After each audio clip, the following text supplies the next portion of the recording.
क्योंकि कर्म का सिद्धांत मनुष्य की चालबाजी है। आज आग में हाथ डालोगे, आज जलोगे कि अगले जन्म में जलोगे? अभी पानी में डूबोगे तो अभी मरोगे कि अगले जन्म में मरोगे? गाली अभी दोगे और फल अगले जन्म में पाओगे। इतना फासला, कार्य और कारण में इतना फासला, अकारण मालूम होता है। यह आदमी की चालबाजी, ये बचने का उपाय है। क्योंकि बीच में अगर समय हो तो इंतजाम की सुविधा रहेगी। अभी गाली दे लेंगे, फिर कल क्षमा मांग लेंगे, या मंदिर में जाके पूजा कर लेंगे, या गंगा स्नान कराएंगे,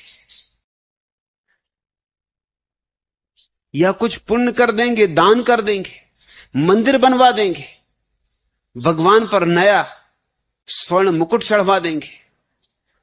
बीच में समय है तो सुविधा है, कुछ कर लेंगे, भगवान की खुशामद कर लेंगे। और सदियों से तुम्हें समझाया गया कि भगवान खुशामदियों को पसंद करता है, स्तुतिकारों को पसंद करता है। तो तुम्हारी पूजा और तुम्हारी प्रार्थना क्या है? जरा गौर से देखोगे तुम खुद ही चौंकोगे, बड़े शर्मिंदा होगे। क्या कर रहे हो तुम प्रार्थना में? तुम खुशामद कर रहे हो। यह खुशामद वैसी है जिससे राजा महाराजाओं की चलती थी, और तुम्हारी प्रार्थनाओं के उत्तर नहीं आते। इससे दुनिया में नास्तिकता पैदा होती। हजारों साल में तुमने प्रार्थनाएं की हैं, उत्तर नहीं आया, इसलिए नास्तिकता बढ़ती गई है। नास्तिकता बढ़ाने का बुनियादी कारण तुम्हारे पंडित पुरोहित, उनके द्वारा दिए गए आश्वासन, चूंकि वो सब आश्वासन असफल हो जाते। हां, कभी कभी संयोग वसात कोई तीर लग जाता, अंधेरे में भी चलाओ तो लग जाए। कभी कभी कोई प्रार्थना नहीं सुनी जाती, कभी कभी लग। तुम बुरा करते हो, उसी क्षण तुम बुरा पाते हो। तुम भला करते हो, उसी क्षण तुम भला पाते हो। तुम प्रीति करते हो, तुम्हारे भीतर सुगंध फैल जाती। तुम क्रोध करते हो, तुम्हारे भीतर दुर्गंध फैल जाती। तुम क्रोध करते हो, तुम नरक में उतर गए। तुमने प्रेम किया, तुम स्वर्ग में उठ गए। ये प्रतिक्षण हो रहा है।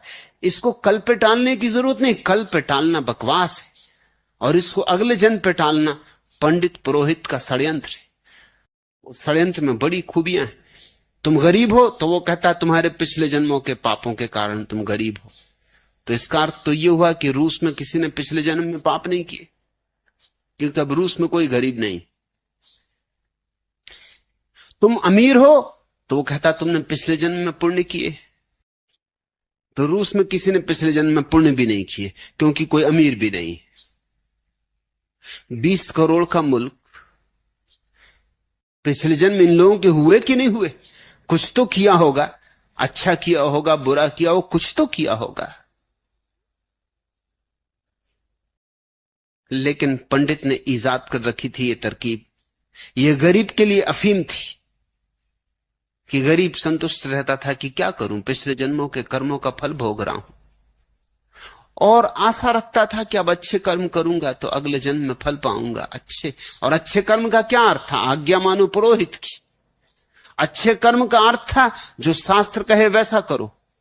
अच्छे कर्म का अर्थ था कि शूद्र के घर में पैदा हुए हो तो शूद्र ही रहो, ब्राह्मण होने की कोशिश मत करना। जो तुम्हें मिला है उसमें ही जी लो, ताकि अगले जन्म में तुम्हारे ऊपर बगावत का कोई दोष न रहे। तो अगले जन्म में तुम्हें अच्छे अच्छे फल मिलेंगे। अगले जन्म का क्या पता है? न तुम्हें पिछले जन्म का पता है, न अगले जन्म का पता है। और अमीर को कह रहा था कि तूने पिछले जन्म में खूब दान पुण्य किया था, तू अब भी दान पुण्य किए जा तो अगले जन्म में और अमीर होगा, जितना देगा उससे करोड़ गुना पाएगा। तो अमीर से पैसे ले रहा था, दान करवा रहा था। दान ही किसको करवाएगा? सारे शास्त्रों में लिखा है कि दान ब्राह्मण को करना चाहिए। ब्राह्मण को किया दान ही असली दान। जैन शास्त्रों में लिखा है जैन मुनि को दिया गया आहार ही सबसे बड़ा पुण्य।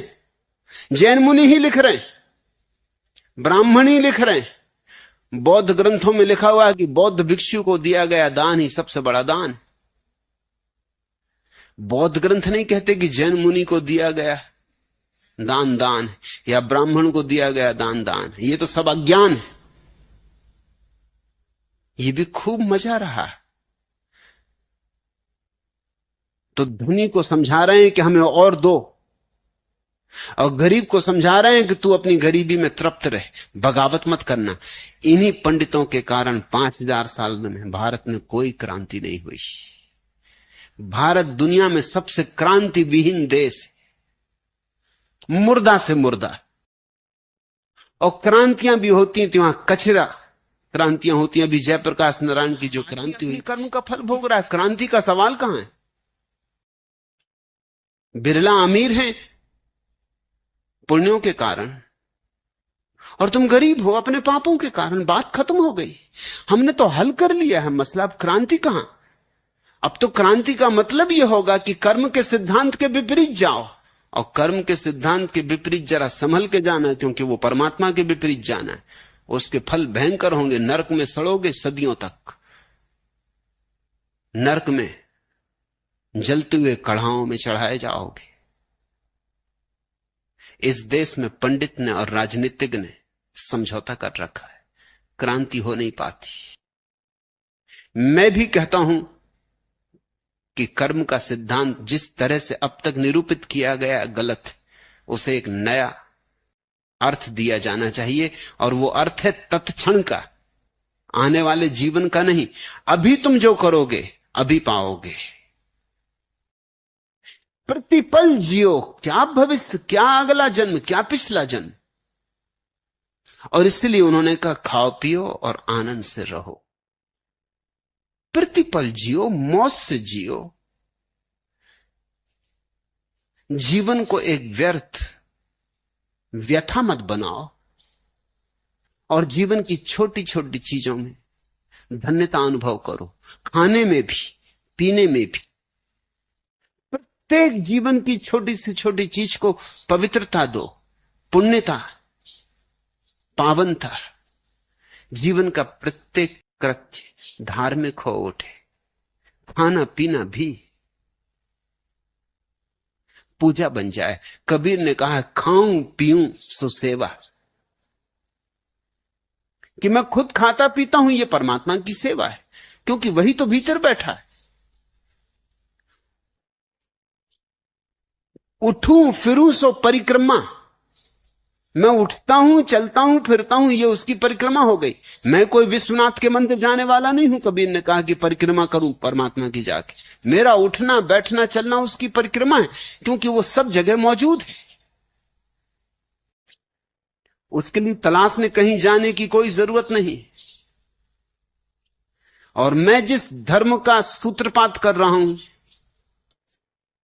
वह धर्म इस जीवन के सारे सुखों को स्वीकार करता है, त्याग नहीं करता। त्याग में मेरा भरोसा नहीं। त्याग हार चुका। त्याग काफी कोशिश कर चुका। हमने काफी समय दिया त्याग को। कम से कम 10,000 साल का इतिहास हमने त्याग के लिए दिया, और परिणाम क्या है, हाथ में क्या आया। मैं त्यागवादी नहीं हूं, लेकिन इसका अर्थ यह भी नहीं कि मैं भोगवादी हूं। भोग को प्रार्थना बनाओ, भोग को ध्यान बनाओ। तुम्हारे जीवन का भोग भी परमात्मा को अर्पित करो, और भोग को सीढ़ी बनाओ, परमात्मा के मंदिर की सीढ़ी। त्याग को तुमने सीढ़ी बना के देख लिया, सीढ़ी नहीं बनी।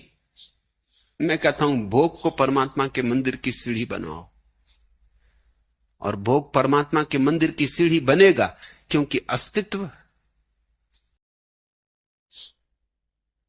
पदार्थ और अध्यात्म दोनों की एकता है। तो अस्तित्व एकता होनी चाहिए विपरीत की। तुम भोगो लेकिन ऐसे भोगो कि अछूते रहो। खाओ पियो फिर भी साक्षी रहो।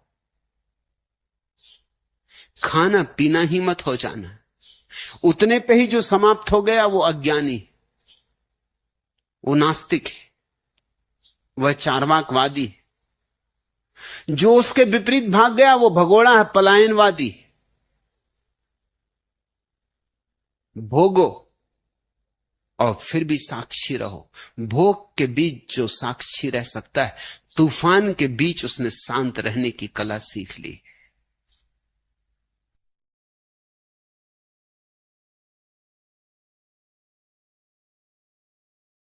नानक कहते हैं, मनन से मन और बुद्धि में सुरति का उदय होता है, स्मरण का उदय होता है। जैसे जैसे तुम वार्तालाप में जाते हो वैसे वैसे स्मृति खो जाती। तुमने कभी सोचा हो न सोचा हो, अब सोचना, निरीक्षण करना। तुम्हारी जिंदगी के अधिकतम उपद्रव तुम्हारे बोलने से पैदा होते, 90%, उससे भी ज्यादा। तुम अगर न बोलो तो 90% उपद्रव तो तुम्हारे तत्क्षण गिर जाएं। तुम कुछ बोलते हो और उलझन में पड़ते हो। क्या हो जाता है बोलने से? क्योंकि बोलने की अवस्था में सबसे कम स्मृति रहती, सबसे कम सुरति, अवेयरनेस। क्योंकि बोलने में ध्यान दूसरे पे होता है, अपने पे ध्यान चूक जाता है। जब तुम बोलते हो तब तुम दूसरे की तरफ जा रहे हो, तुम्हारा तीर दूसरे की तरफ जा रहा है। तीर का पिछला हिस्सा अपनी तरफ होता है, तीर का फल दूसरे की तरफ होता है। चेतना एक तीर है, वो दूसरे को देखती, जिससे तुम बोल रहे हो उस पर ध्यान होता, अपने पे ध्यान चूक जाता। और इसलिए उस गैर भान की अवस्था में तुमसे बातें निकल जाती हैं जिनके लिए तुम जिंदगी जन्मों तक पछताते हो। किसी स्त्री से कह बैठे कि मैं तुझे प्रेम करता हूं, ये कभी सोच के भी नहीं गए थे, ये पहले कभी ख्याल भी नहीं आया था। बात बात में बात हो गई, अब फंसे, अब इससे लौटना मुश्किल हो गया। अब इस बात से और बातें निकलेंगी, जैसे पत्तों में पत्ते लगते जाते, सब बात में बात लगती जाती। अब चल पड़े तुम एक यात्रा पर। तुमने कभी ख्याल नहीं किया है, ख्याल करोगे तो साफ हो जाएगा कि जीवन के सारी झंझटों की कड़ियां शब्दों से शुरू होती, और फिर एक शब्द जब बोल दिया तो फिर अहंकार जकड़ लेता है कि अब उसकी पूर्ति करनी भी जरूरी है। तुम एक स्त्री को प्रेम करते हो, तुम उससे कहते हो जन्मों जन्म तुझे प्रेम करूंगा। क्षण का तुम्हें भरोसा नहीं, कल का तुम विश्वास नहीं दिला सकते। कल सुबह क्या होगा कोई जानता नहीं, लेकिन अभी तुम जन्मों जन्मों के लिए बात कह रहे हो। अगर तुम जरा भी होश में हो तो तुम इतना ही कहोगे कि इस क्षण मुझे प्रेम मालूम पड़ता है, कल का क्या पता। लेकिन उससे अहंकार को रखना आएगा, क्योंकि जब तुम्हें प्रेम पता चलता है तो तुम सोचते हो सदा प्रेम करूंगा।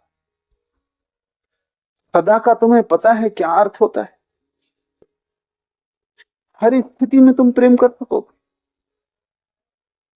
मुल्ला नसरुद्दीन की पत्नी उससे पूछ रही थी कि अब तुम पहले जैसा मुझे प्रेम नहीं करते। मैं बूढ़ी हो गई हूं इसीलिए, शरीर मेरा जर्जर हो गया है इसलिए, झुर्रियां पड़ गई इसलिए। और याद है तुम्हें कि धर्मगुरु के सामने तुमने कहा था कि सुख दुख में साथ देंगे। मुल्ला नसरुद्दीन का था सुख दुख में साथ देंगे, बुढ़ापे का किसने कहा था? तो सुख दुख में तो साथ दे ही रहे, बुढ़ापे की बात ही नहीं उठी थी। तुम आज जब कह रहे हो तब तुम्हें पता है कि सदा का कितना अर्थ होता है, उसमें कितनी चीजें छिपी हैं। लेकिन आज तुम कह दोगे, कल फिर इस आश्वासन को पूरा करने में मुश्किल पड़ेगी। न पूरा कर पाओगे तो पछताओगे, पूरा करोगे तो दुखी होगे। क्योंकि जब प्रेम हाथ से छूट जाएगा, नहीं बचेगा, तब तुम क्या करोगे? कैसे उसे जबरदस्ती लाओगे? तब एक प्रवंचना का जाल शुरू होता है। अगर व्यक्ति अपने शब्द का होश रख सके, जो कि कठिन है, शब्द के तल पे कठिन है।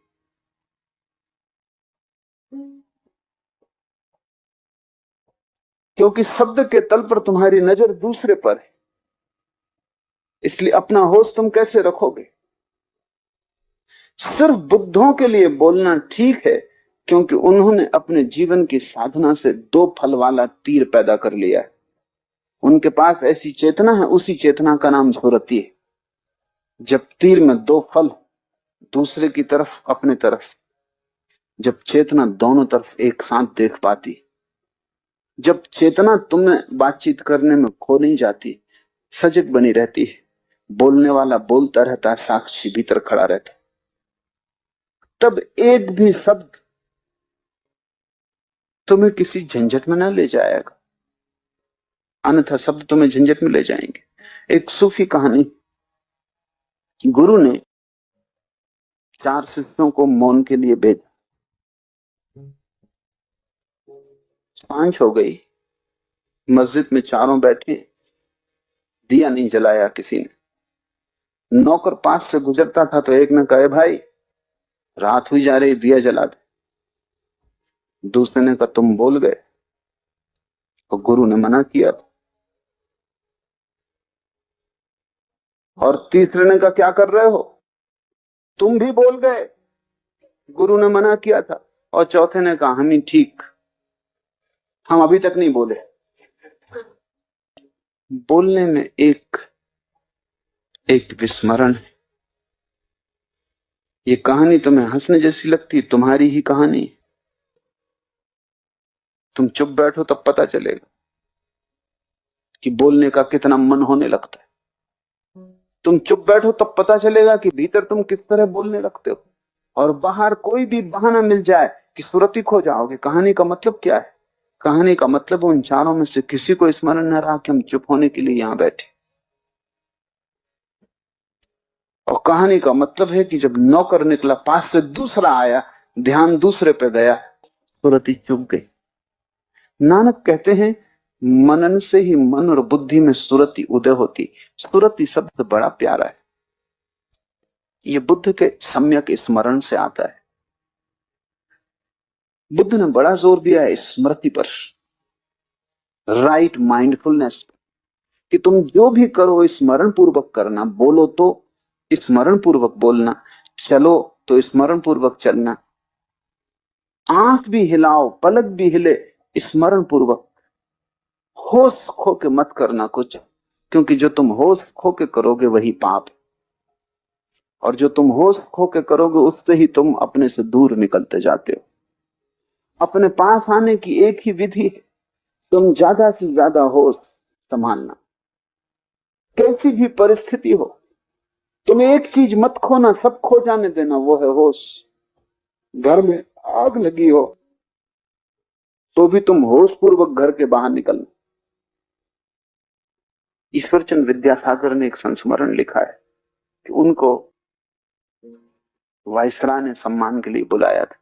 गरीब आदमी थे, ऐसा पुराना बंगाली ढंग का कुर्ता कमीज धोती पहनते थे, फटे पुराने कपड़े थे। मित्रों ने कहा कि वायसराय की सभा में इन कपड़ों में जाना उचित नहीं, अच्छे कपड़े बना देते। बात उनको भी जची, एक दो दफे इंकार भी किया, लेकिन फिर उनको भी लगा कि ठीक नहीं, तो कपड़े बनवा लिए। कल सुबह वायसराय की सभा में जाने को है, उसके एक दिन पहले की घटना है। सांझ को लौटते थे बगीचे से टहलकर, सामने ही एक मुसलमान अपनी कपड़े पहने हुए, चूड़ीदार पजामा, शेरवानी, हाथ में छड़ी लिए, बड़े शौक से शाम की चहलकदमी करता हुआ जा रहा है घर वापस। एक आदमी भागा हुआ आया और उसने कहा, मीर साहब आपके घर में आग लग गई, जल्दी करिए। लेकिन वो वैसे ही चलता रहा, चाल में जरा भी फर्क ना आया, जरा भी, जैसे नौकर आया ही नहीं, जैसे नौकर ने कुछ कहा ही नहीं, जैसे कुछ भी नहीं हुआ। वो जैसा था ठीक वैसा ही रहा, सुर जरा भी ना बदला उसका। नौकर समझा कि शायद मालिक ने सुना नहीं, क्योंकि आग लगने का मामला है।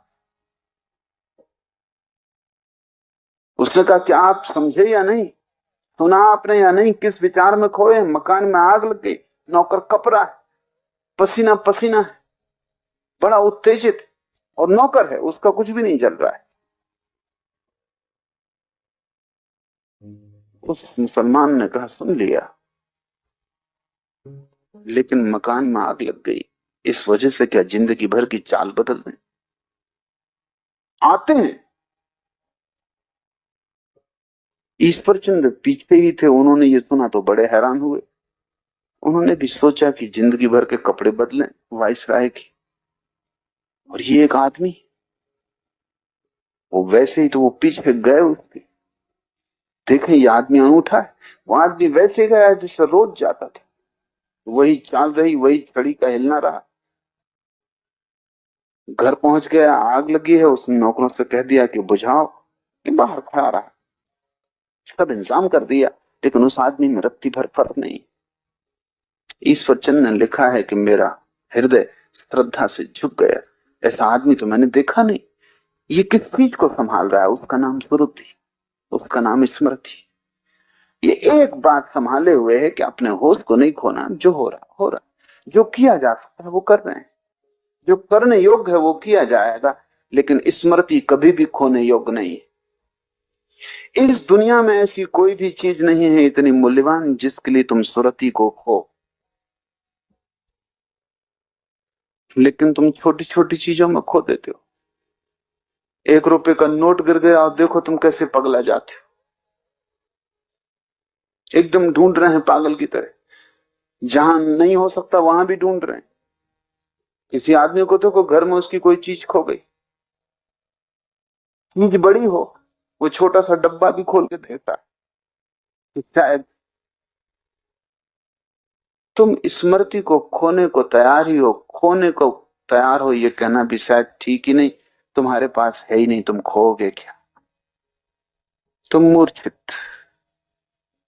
नानक कहते हैं मनन से मन और बुद्धि में सुरति का उदय होता है। जैसे जैसे ओंकार गहरा बैठता है, पहले तुम्हारा उच्चार बंद होता है, वैसे ही तीर भीतर की तरफ मुड़ता है, क्योंकि अब बाहर कोई नहीं रहा जिससे बोलना। बोलना यानी बाहर से संबंध बनाना, बोलना यानी सेतु, उससे हम दूसरे तक जाते हैं, वो संवाद है, वो दूसरे और हमारे बीच का नाता है, वो तोड़ लिया, नहीं बोलना, चुप हो गए।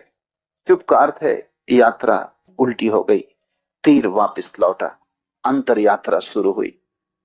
उसी वक्त से स्मृति की पहली झलक आनी शुरू हो जाएगी। तुम पाओगे तुम हो, तुम पहली दफे जाग के पाओगे कि मैं हूं। अब तक सब दिखाई पड़ता था, तुम भर नहीं दिखाई पड़ते थे, तुम भर छाया में खड़े थे, दिया तले अंधेरा था। अब तुम जागोगे, फिर जैसे जैसे गहराई बैठेगी ओंकार की, मनन शब्द पर आएगा, वैसे वैसे सजगता बढ़ेगी। उसी अनुपात में तुम ऐसा समझो जैसे तराजू के 2 पलड़े, एक पलड़ा ऊपर उठता है तो दूसरा उसी अनुपात में नीचे आता है। जिस अनुपात में तुम भीतर जाते हो उसी अनुपात में सुरति बढ़ती है, और तीसरे तल पर जहां शब्द भी खो जाता है, सिर्फ ओंकार की ध्वनि रह जाती, नाद रह जाता है, एक ओंकार सतनाम, वहां अचानक परिपूर्ण सुरति हो जाती। तुम जाग के खड़े होते हो जैसे हजारों साल की नींद टूट गई, अंधेरा गया, प्रकाश आया। जन्मों जन्मों से तुम जैसे सोए थे और एक सपना देख रहे थे, सपना विच्छिन्न हो गया। तुम खोपड़ी से मुक्त होने का ख्याल भी खोपड़ी का ही है।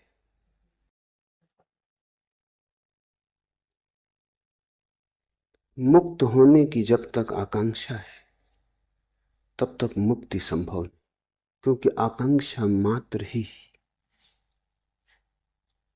आकांक्षा की अभीप्सा मन का ही जाल और खेल। मन संसार ही नहीं बनाता, मन मोक्ष भी बनाता, और जिसने ये जान लिया वही मुक्त हो गया। साधारणतः ऐसा लगता है मन ने बनाया है संसार, तो हम मन से मुक्त हो जाएं तो मुक्त हो जाएंगे। वही भूल हो गई, वही मन ने फिर धोखा दिया, फिर मन ने चाल चली, फिर मन ने जाल फेंका, फिर तुम उलझे, फिर नया संसार बना। मोक्ष भी संसार बन जाता है। संसार का अर्थ क्या है? जो उलझा ले। संसार का अर्थ क्या है? जो अपेक्षा बन जाए, वासना बन जाए। संसार का अर्थ क्या है? जो तुम्हारा भविष्य बन जाए। जिसके सहारे और जिसके आसरे और जिसकी आशा में तुम जीने लगो, वही संसार है। दुकान पर बैठे हो, इससे संसार में हो। मंदिर में बैठ जाओगे, संसार के बाहर हो जाओगे। इतनी सस्ती बातों में मत पड़ जाना। काश इतना आसान होता, तब तो कुछ उलझन न थी। दुकान में संसार नहीं है और न मंदिर में संसार से मुक्ति है। अपेक्षा में, आकांक्षा में, आशा में संसार है, सपने में संसार है। तो तुम मोक्ष का सपना देखो तो भी संसार में हो। संसार के बाहर वही है जो अभी और यहीं है। लेकिन इसका तो अर्थ यह हुआ कि मोक्ष की आकांक्षा भी छोड़ देनी पड़ेगी, अन्यथा मोक्ष के बहाने भी, मोक्ष की वासना से भी तुम नए नए संसार बनाते चले जाओ। समझना काफी है, छूटना नहीं है। छूटना किससे? किसी ने बांधा होता तो छूटते, किसी ने बांधा भी नहीं। बंधन कहां है? बंधन से छूटने की जल्दी मत करो, क्योंकि यह भी हो सकता है बंधन हो ही ना, तब तुम छूटने की कोशिश से बंध जाओगे। और अगर बंधन नहीं है तो छूटोगे कैसे? बंधन से छूटने की कोशिश मत करो, बंधन को जानने की कोशिश करो कि बंधन कहां है। पूछो, जिज्ञासा करो, वासना मत करो।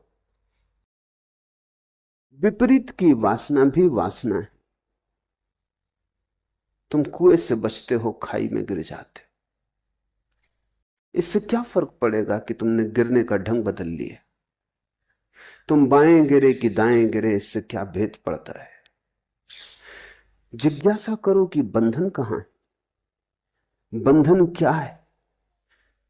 बंधन को भर आंख देखो। इसी को बुद्ध ध्यान कहते हैं, अप्रमाद कहते हैं कि बंधन को भरी आंख से देखो। तुम्हारे देखने देखने में तुम पाओगे बंधन पिघला, बंधन गया। क्योंकि बंधन तुम्हारी मूर्छा है।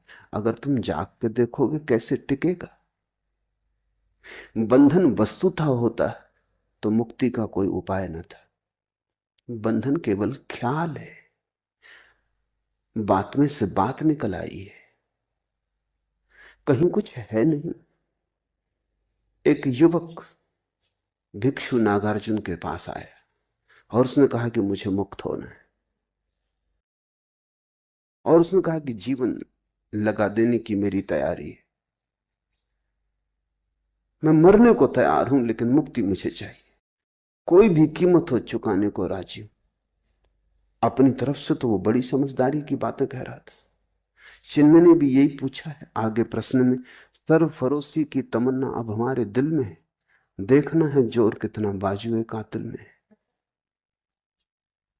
उसने भी यही कहा होगा नागार्जुन को कि मरने की तैयारी है, अब तुम्हारे हाथ में सब बात है। मुझसे न कह सकोगे कि मैंने कुछ कमी की प्रयास में, मैं सब करने को तैयार हूं। अपनी तरफ से वो ईमानदार था, उसकी ईमानदारी पर शक भी क्या करे। मरने को तैयार था, और क्या आदमी से मांग सकते हो। लेकिन ईमानदारी कितनी ही हो भ्रांत थी। नागार्जुन ने कहा ठहर, एक छोटा सा प्रयोग कर, फिर अभी इतनी जल्दी नहीं मरने मारने की, ये भाषा ही ना समझी की, यहां मरना मारना कैसा। तो एक 3 दिन छोटा सा प्रयोग कर, फिर देखेंगे। और उससे कहा कि तू चला जा सामने की गुफा में, अंदर बैठ जा और एक ही बात पर चित्त को एकाग्र कर कि तू एक भैंस हो गया है। भैंस सामने खड़ी थी, इसलिए नागार्जुन को ख्याल आ गया कि तू एक भैंस हो गया है, सामने भैंस खड़ी है। उस युवक ने कहा जरा चिंतित होकर कि इससे मुक्ति का क्या संबंध। नागार्जुन ने कहा वो हम 3 दिन बाद सोचेंगे। बस तू 3 दिन बिना खाए पिए बिना सोए एक ही बात सोचता रहे कि तू भैंस हो गया। 3 दिन बाद मैं हाजिर हो जाऊंगा तेरे। अगर तू इसमें सफल हो गया तो मुक्ति बिल्कुल आसान है, फिर मरने की कोई जरूरत नहीं। उस युवक ने सब दांव पे लगा दिया। वो 3 दिन न भोजन किया न सोया। 3 दिन अहिर्निश उसने एक ही बात सोची कि मैं भैंस हूं। अब 3 दिन अगर कोई सोचता रहे भैंस से, वो भैंस हो गया। हो गया नहीं कि हो गया, उसे प्रतीत होने लगा कि हो गया। एक प्रतीति पैदा हुई, एक भ्रम जाल खड़ा हुआ। जब तीसरे दिन सुबह उसने आंख खोल के देखा तो वो घबरा। वो भैंस हो गया था। और भी घबराया, क्योंकि अब बाहर कैसे निकलेगा। गुफा का द्वार छोटा था, आए तब तो आदमी थे, भैंस थे, उसके बड़े सींग थे। उसने कोशिश भी की तो सींग अटक गए। चिल्लाना चाहा तो आवाज तो ना निकली, भैंस का स्वर निकला। जब स्वर निकला तो नागार्जुन भागा हुआ पहुंचा। देखा युवक है, कहीं कोई सींग नहीं, मगर सींग अटक रहे। कहीं कोई सींग नहीं है, वो आदमी जैसा आया था वैसे ही है। लेकिन 3 दिन का आत्मसम्मोहन, 3 दिन का सतत सुझाव, 3 बार भी सुझाव तो परिणाम हो जाते हैं। 3 दिन में तो करोड़ों बार उसने सुझाव दिए होंगे। फिर बिना खाए बिना सोए। जब तुम 3 दिन तक नहीं सोते तो तुम्हारी सपना देखने की शक्ति इकट्ठी हो जाती। 3 दिन तक सपना नहीं देखा, जैसे भूख इकट्ठी होती है 3 दिन तक खाना ना खाने से, ऐसा 3 दिन तक सपना न देखने से सपना देखने की शक्ति इकट्ठी हो जाती। 3 दिन की सपना देखने की शक्ति, 3 दिन की भूख। भूख में भी जितना शरीर कमजोर हो जाता उतना मन मजबूत हो जाता है। भूख से शरीर तो कमजोर होता है, मन मजबूत होता है। इसलिए तो बहुत से धर्म उपवास करने लगे और बहुत से धर्मों ने रात्रि जागरण किया। अगर रात भर जागते रहो तो परमात्मा जल्दी दिखाई पड़ता है, सपना इकट्ठा हो जाता है। अभी इस पर तो वैज्ञानिक शोध भी हुई है और वैज्ञानिक भी इस बात पर राजी हो गए हैं कि अगर तुम बहुत दिन तक सपना न देखो तो हेलुसिनेशंस पैदा होने लगते। फिर तुम जागते में सपना देखने लगोगे, आंख खुली रहेगी और सपना देखोगे। सपना एक जरूरत है, सपना तुम्हारे मन का निकास है, रेचन है। 3 दिन तक जागता रहा, सपने की शक्ति इकट्ठी हो गई। 3 दिन भूखा रहा, शरीर कमजोर हो गया। ये तुमने कभी ख्याल किया, बुखार में जब शरीर कमजोर हो जाए तो तुम ऐसी कल्पनाएं देखने लगते हो जो तुम स्वस्थ हालत में कभी ना देखोगे। खाट उड़ी जा रही, तुम जानते हो कि कहीं उड़ी नहीं जा रही, अपनी खाट पे लेटे हो, मगर शक होने लगता है क्या गया है तुम्हें। शरीर कमजोर है। जब शरीर स्वस्थ होता है तो मन पर नियंत्रण रखता है, जब शरीर कमजोर हो जाता है तो मन बिल्कुल मुक्त हो जाता है। और मन तो सपना देखने की शक्ति का ही नाम है।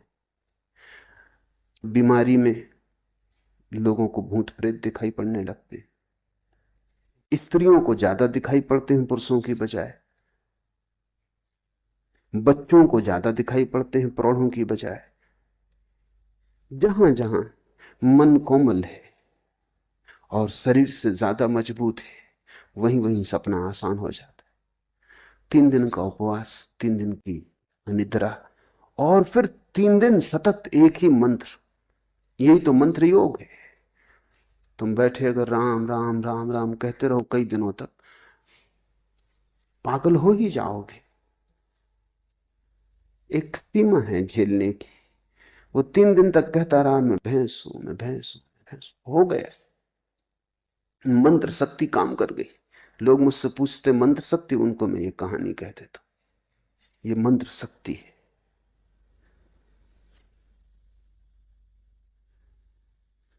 नागार्जुन द्वार पर खड़ा हंसने लगा। वो युवक बहुत शर्मिंदा भी हुआ और उसने कहा लेकिन आप हंसे, ये बात जस्ती नहीं। तुम्हारे ही बताए उपाय को मान के मैं फंस गया हूं, अब मुझे निकालो। हिंग बड़े द्वार से निकलते नहीं बंद, और मैं भूखा भी हूं, नींद ही सता रही। नागार्जुन उसके पास गया, उसे जोर से हिलाया। हिलाया तो थोड़ा वो तंद्रा से जागा। जागा तो उसने देखा सींग भी नदारत है, भैंस भी कहीं नहीं। वो भी हंसने लगा। नागार्जुन ने कहा, बस यही मुक्ति का सूत्र है। संसार तेरा बनाया हुआ है, कल्पित है। संसार को छोड़ना नहीं है, जाग के देखना है। इसलिए जिन्होंने तुमसे कहा कि संसार छोड़ो, उन्होंने तुम्हें मोक्ष में उलझा दिया। मैं तुम्हें संसार छोड़ने को इसलिए नहीं कह रहा हूं। छोड़ने की बात ही भ्रांत है। जो है ही नहीं उसे छोड़ोगे कैसे? छोड़ोगे तो भूल में पड़ोगे। जो नहीं है उसे देख लेना, जान लेना कि वो नहीं है, मुक्त हो जाना है। इसलिए बुद्ध ने कहा, असत्य को असत्य की तरह देख लेना मोक्ष। असार को असार की तरह देख लेना मोक्ष है। सारा राज देख लेने में। ये तो पूछो ही मत कि खोपड़ी से कैसे मुक्ति हो जाए। ये कौन है जो पूछ रहा है? ये खोपड़ी ही है जो पूछ रही। अगर इस खोपड़ी की बात मान के चले तो इससे तुम कभी मुक्त ना हो पाओगे। जाग के देखो कौन पूछता है, गौर से सुनो कौन प्रश्न उठाता है। ये कौन है जो मुक्त होना चाहता है? क्यों मुक्त होना चाहता? बंधन कहां है? और जिसने भी जाग के देखा वो हंसने लगा, क्योंकि बंधन उसने कभी पाए नहीं। जागने में कोई बंधन नहीं। इसलिए बुद्ध चिल्ला चिल्ला के कहते, प्रमाद में मत जियो, अप्रमाद, जागो, होश में आ जाओ। और तुम कहीं भी गए नहीं हो, तुम वही हो जहां तुम्हें होना चाहिए। भैंस तुम कभी हुए नहीं, तुम वही हो जो तुम हो। तुम परमात्मा हो। इससे तुम रत्ती भर यहां वहां न हो सकते हो, न होने का कोई उपाय। हां, तुम भ्रांति में रह सकते हो। तुम अपने को जो चाहे समझ लो। मन शक्तिशाली है, तुम जो चाहोगे वही बन जाओगे। और जिस दिन भी तुम देखना चाहोगे उस दिन तुम दृष्टि बन जाओगे। दृष्टि मुक्ति है।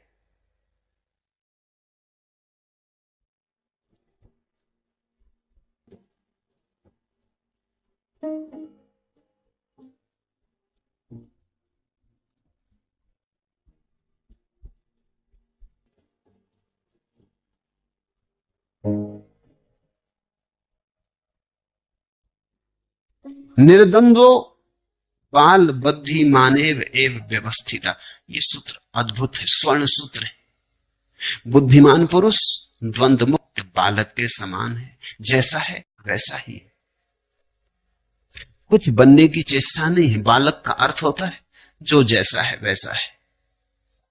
जब उसे क्रोध आ जाता तो बालक ये नहीं सोचता करूं कि ना करूं।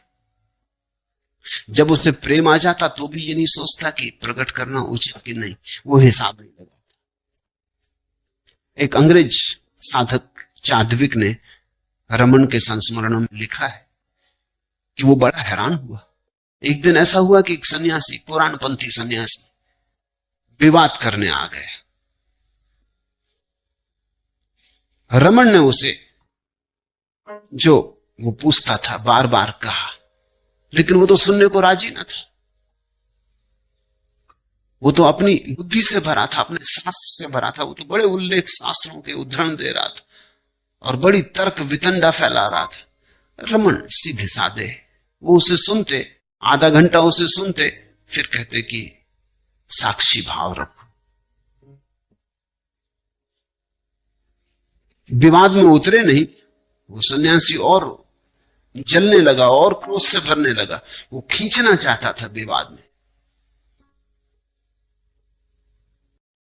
शिष्य थोड़े परेशान हुए कि व्यर्थ की बात हो रही, व्यर्थ का समय खराब हो रहा और व्यर्थ का महर्षि को परेशान किया जा रहा। लेकिन करें क्या? वो अपने तकिए से टिके, महर्षि उससे सुनते। जब बहुत देर हो गई, उन्होंने उसे बार बार कहा कि मेरी बात थोड़ी सी है, वो मैंने तुमसे कह दी। जब वो न हुआ सुनने को राजी, तो उन्होंने उठा लिया अपना डंडा, भागे उसके पीछे। वो तो घबरा के बाहर निकल गया। उसने मारपीट की नौबत उसने सोची नहीं थी कि ज्ञानी पुरुष ऐसा करेगा। लौट के डंडा रख के वो फिर अपना लेट गए, और कोई दूसरे भक्त ने कुछ पूछा, उसका उत्तर देने लगे। चार्टविक ने लिखा है, उस दिन उनका रूप देखकर मन मोह गया, बालवत, छोटे बच्चे जैसे। ये भी ना सोचा कि लोग क्या कहेंगे कि आप और क्रोधित हुए भी नहीं, क्योंकि क्रोध अगर तुम हो जाए तुम्हें तो सरकता है। घटना तो बीत जाती, लेकिन क्रोध का धुआं एकदम से थोड़ी चला जाता, घड़ियों रहता, दिनों रहता, कभी तो वर्षों रहता है। डंडा लेके दौड़ भी गए, वापस आके फिर बैठ गए, वो आदमी चला भी गया। वो फिर वैसी बात करने लगी जैसी बात चल रही थी, जैसे कुछ हुआ ही नहीं। गुरजेफ के संबंध में ऐसे बहुत से उल्लेख हैं जो वो बिल्कुल पागल हो जाता, और एक क्षण में ऐसा ठंडा हो जाता कि भरोसा ही ना आता लोगों को कि एक क्षण में कोई इतना उत्तप्त हो सकता और इतना ठंडा हो सकता। छोटे बच्चे की भांति। जीसस का बड़ा प्रसिद्ध उल्लेख, वो तो कहते थे कि सभी को क्षमा करो, किसी का निर्णय ना करो, दुश्मन को भी प्रेम करो। यही उन्होंने अपने शिष्यों को समझाया था। और एक दिन उन्होंने अचानक कोड़ा उठा लिया मंदिर में, और मंदिर में जो लोग रुपए पैसे ब्याज पे देने का धंधा करते थे, उनके तख्ते उलट दिए, और अकेले आदमी ऐसे पागल की तरह हो गए कि भीड़ की भीड़ को बाहर खदेड़ दिया एक आदमी ने। शिष्य तो बड़े हैरान हुए, क्योंकि वो तो सुनते रहे थे दुश्मन को प्रेम करो, और जो तुम्हारे गाल पे एक चांटा मारे दूसरा उसके सामने कर देना। ये जीसस को हो क्या गया?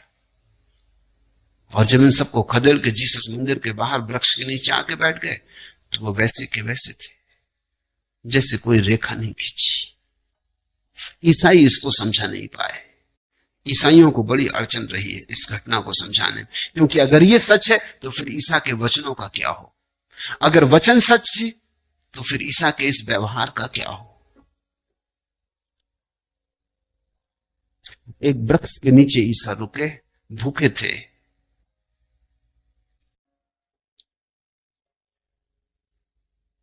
वृक्ष पर देखा कि शायद फल लगे हों, वृक्ष पर फल नहीं थे।